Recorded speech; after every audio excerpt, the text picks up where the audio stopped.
Masih dalam daerah bicara, kami masih mengulas tentang Undang-Undang Pendidikan Tinggi, Undang-Undang Nomor 12 Tahun 2012. Sebelum sembari teman-teman di sini yang ingin bertanya bersiap-siap, adakah ini ingin bertanya? Sudah ada? Oke, 1, 2, 3. Oke, saya persilahkan lebih dulu. Tapi sebelum ke sana saya ingin tanya ke Pak Hadi dulu sembari menyiapkan mikrofon untuk mereka ingin bertanya. Pak Hadi, tentu saja kan tadi ada Satker, ada BLU, ada perguruan tinggi berbadan hukum. Ketika sudah berbadan hukum kesannya bebas, sangat bebas ya, sangat leluasa. Tapi tentu saja kan pengawasan tetap harus ada bagaimanapun mereka adalah perguruan tinggi negeri. Seperti apa aturannya di dalam undang-undang ini? Ya, jadi kemudian kalau otonom berarti itu tanpa pengawasan, itu yang salah persepsi ya. 7 perguruan tinggi yang sudah berbadan hukum itu pengawasannya malah juga ketat, tetapi yang proporsional. Misalnya di perguruan tinggi negeri BHMN itu di Surabaya Universitas Airlangga, itu pengawasannya tetap dari Irjen, dari BPK, dari BPKP, bahkan kita tambah ada namanya akuntan publik ya. Dan beberapa perguruan tinggi negeri badan hukum kayak di Universitas Airlangga juga mendapatkan predikat wajar tanpa pengecualian. Dan tiap tahun kita publikasikan laporan keuangan kita, dan itu tidak ada di yang lain begitu. Jadi akuntabilitas adalah tetap dipertahankan walaupun itu sudah berbadan hukum. Dan tadi dikatakan Mbak bahwa apakah kemudian kalau sudah berbadan hukum kuliah mahal, itu sangat tidak benar begitu ya. Pak Rektor terus Bapak sudah kuliah di Universitas Airlangga, di sana tidak ada komersialisasi atau privatisasi daripada kampus begitu ya. Juga tadi dari BEM mengatakan bahwa dananya kecil, memang betul ada korelasi, tetapi tidak satu-satunya dana kecil itu kualitasnya tidak bisa unggul ya.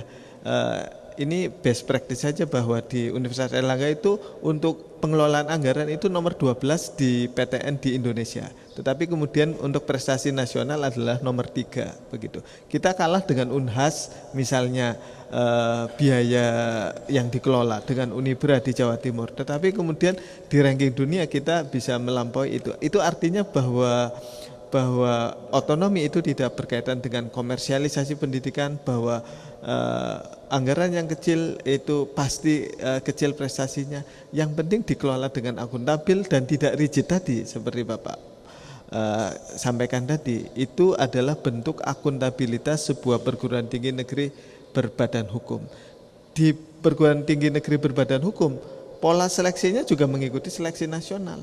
Ikut yang sekarang namanya SNMPTN, sebentar lagi SBMPTN begitu. Itu kita tetap tunduk pada policy dari kementerian bahwa 65% seleksi harus melalui nasional ya. Semuanya masih dalam koridor. Cuman tadi pengelolaan keuangannya menjadi otonom, kemudian pengelolaan organisasinya otonom, pengelolaan sumber daya manusianya juga otonom. Itu yang diperlukan di sebuah perguruan tinggi. Akuntabilitas tetap nomor 1 begitu.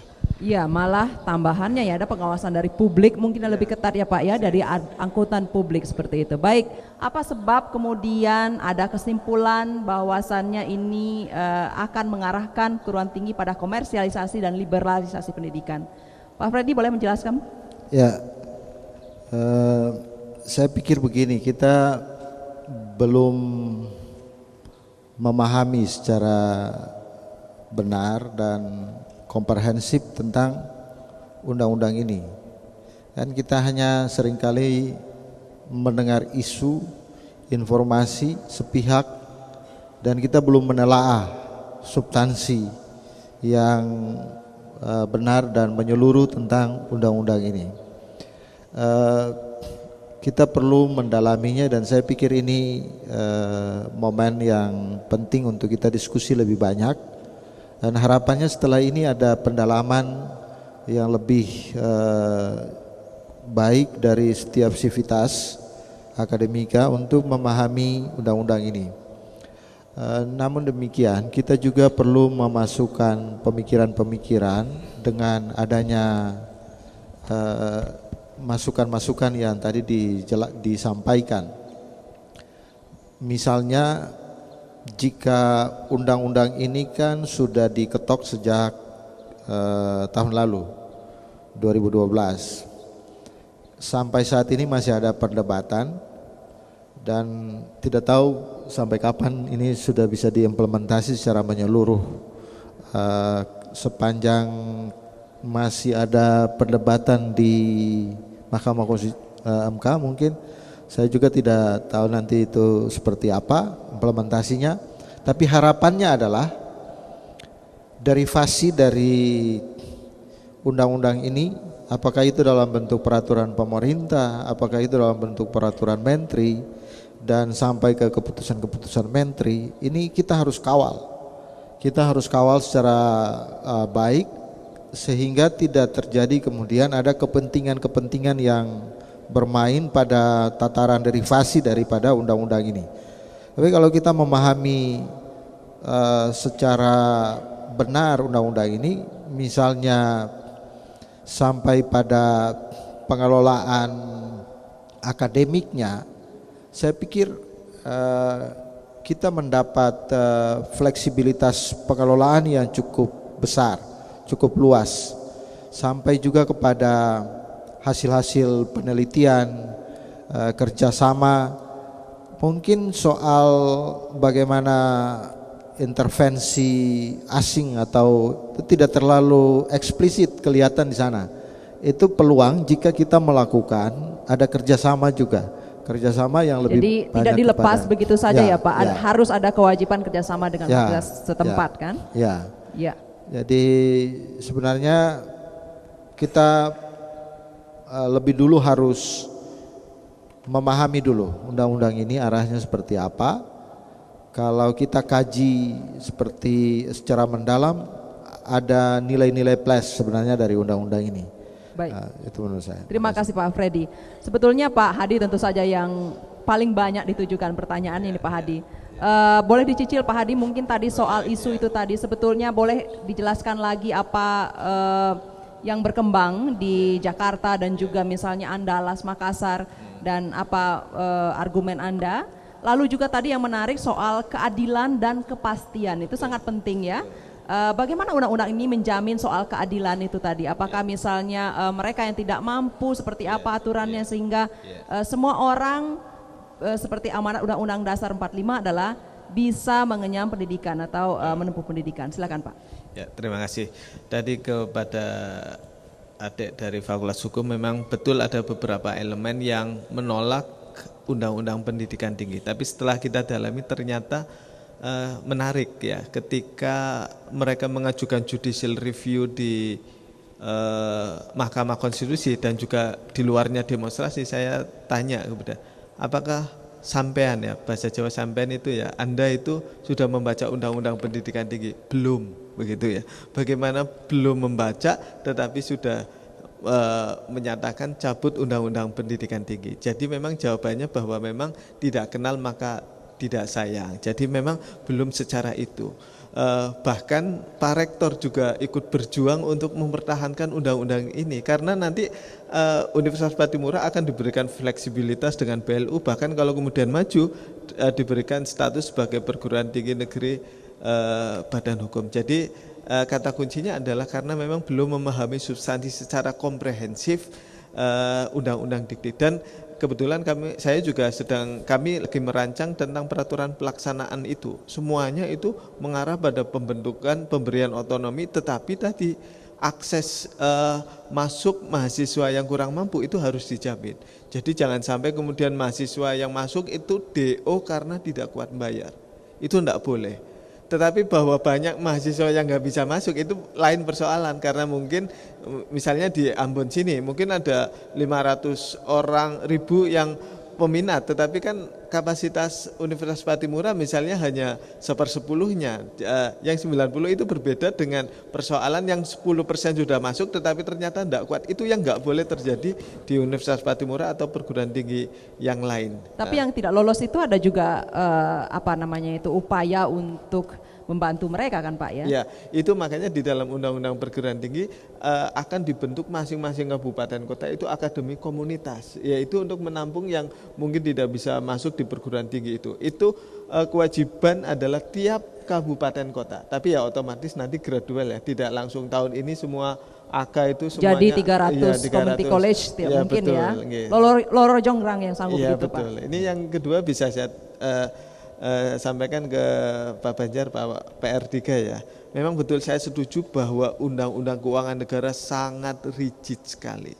Saya sepakat bahwa undang-undang ini harus direvisi. Revisi melalui dua Pak, melalui mencabut atau mengubah Undang-Undang Keuangan Negara atau membuat peraturan yang setara yang merupakan pengecualian daripada Undang-Undang Keuangan Negara. Dan Undang-Undang Pendidikan Tinggi ini adalah sebenarnya mengkoreksi kerigidan itu dengan menggunakan undang-undang yang khusus, namanya lex spesialis terhadap Undang-Undang Keuangan Negara. Misalnya di perguruan tinggi badan hukum nanti pasti tidak akan tunduk pada Undang-Undang Keuangan Negara. Yang BLU walaupun masih dalam koridor keuangan negara tapi kan diberikan beberapa fleksibilitas begitu. Itu yang kemudian ikhtiar di Undang-Undang Pendidikan Tinggi ini seperti itu.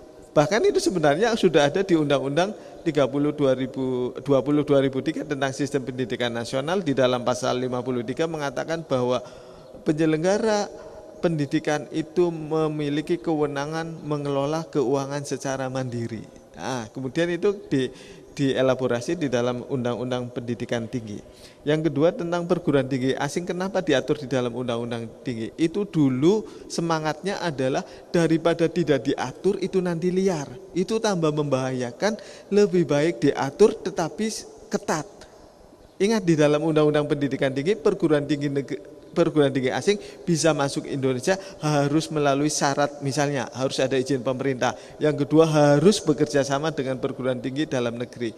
Jadi tidak boleh perguruan tinggi asing langsung mendirikan fakultas atau college di sini, tidak boleh. Yang sekarang sebelum ini itu ada di Jakarta membuka Universitas Melbourne, kuliah di sini 2 tahun, di sana 1 tahun, nanti dapat ijazah Universitas Melbourne. Ini kan tidak ada regulasinya, itu justru sangat berbahaya, menjadi ilegal begitu. Karena itu harus diatur. Diatur apa? Untuk membarikade supaya mereka tidak bebas masuk.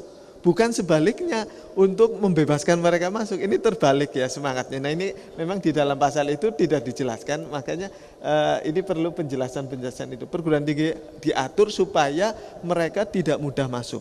Kalau tidak diatur mereka akan bebas masuk karena nggak ada larangannya, nggak ada ketentuannya, apalagi mereka dasarnya adalah lebih bahaya ya Pak ya? WTO, ini bebas, ini perdagangan bebas, saya mau buka kuliah di negeri manapun bebas. Nah, karena itu di Undang-Undang Perguruan Tinggi jelas ini di dalam pasal 90 itu ada 4 syarat ya, memperoleh izin, berprinsip nirlaba, bekerja sama dengan perguruan tinggi dalam negeri dan mengutamakan dosen dan tenaga kependidikan Indonesia.